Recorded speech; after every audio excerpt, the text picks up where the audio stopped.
দেশনায়ক জনাব তারেক রহমানের।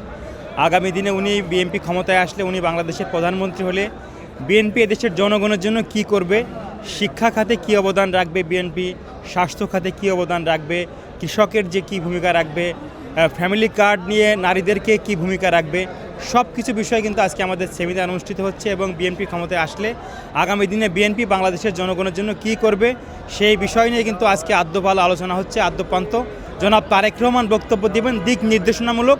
আগামী দিনে বিএনপি ক্ষমতায় আসলে বাংলাদেশের জনগণের জন্য বিএনপি কী করতে চায় তারই বিস্তারিত কর্মসূচি কিন্তু আজকে নেতাদের মাঝে উনি বর্ণনা করবেন। এবং এই নেতাকর্মী যখন তৃণমূল পর্যায়ে ছড়িয়ে যাবেন, তারা দেশনায়ক জনাব তারেক রহমানের বক্তব্য তৃণমূলে পৌঁছে দেবেন যে বিএনপি ক্ষমতায় আসলে আমরা বিএনপির জন্য কী করতে চাই তারই সুনির্দিষ্ট বক্তব্য আজকে উনি এখান থেকে দিচ্ছেন।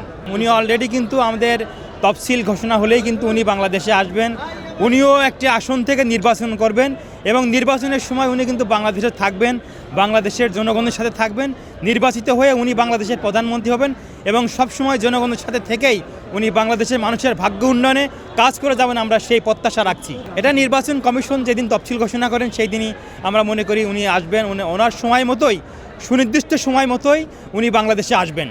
শহীদ প্রেসিডেন্ট জিয়াউর রহমান ক্ষমতায় ছিলেন, দেশনেত্রী বেগম খালেদা জিয়া উনিও প্রধানমন্ত্রী ছিলেন এবং তারই সুযোগ্য সন্তান দেশনায়ক জনাব তারেক রহমান উনিও প্রধানমন্ত্রী হলে বিগত সময়ে বিএনপি কী কী অবদান রেখেছে এবং সামনের সময়ে বিএনপি আরও কীভাবে মানুষের দোরগোড়ায় বিএনপির সেবাটা পৌঁছে দেওয়া যায়, মানুষের জন্য কাজ করা যায়, সেই লক্ষ্যে বিএনপির ভারপ্রাপ্ত চেয়ারম্যান জনাব তারেক রহমান কাজ করে যাচ্ছেন।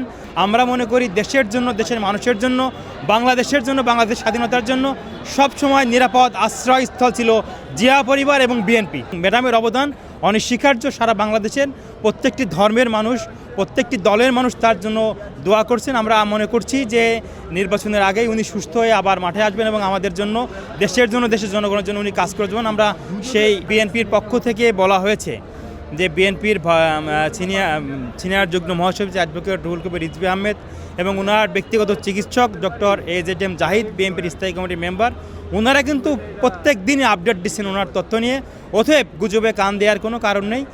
ম্যাডামের স্বাস্থ্যের বিষয়ে ডক্টর AZM জাহিদ এবং বিএনপির সিনিয়র যুগ্ম মহাসচিব অ্যাডভোকেট রুহুল কবির রিজভী আহমেদ আপনাদেরকে আপডেট দিচ্ছেন এবং উনি গতকাল আমরা দেখলাম নিউজে যে উনি চিকিৎসা নিতে পারছেন এবং উনি সুস্থ হয়ে আমাদের মাঝে ফিরে আসবেন। উনি আবার দেশের জনগণের জন্য কাজ করবেন, আমাদের মাঝে থাকবেন এবং আমাদের রাজপথে উনি আমাদের সাথে থাকবেন, কাজ করবেন। আমরা এই আশা এবং সেই দোয়া তার জন্য সবসময় করছি।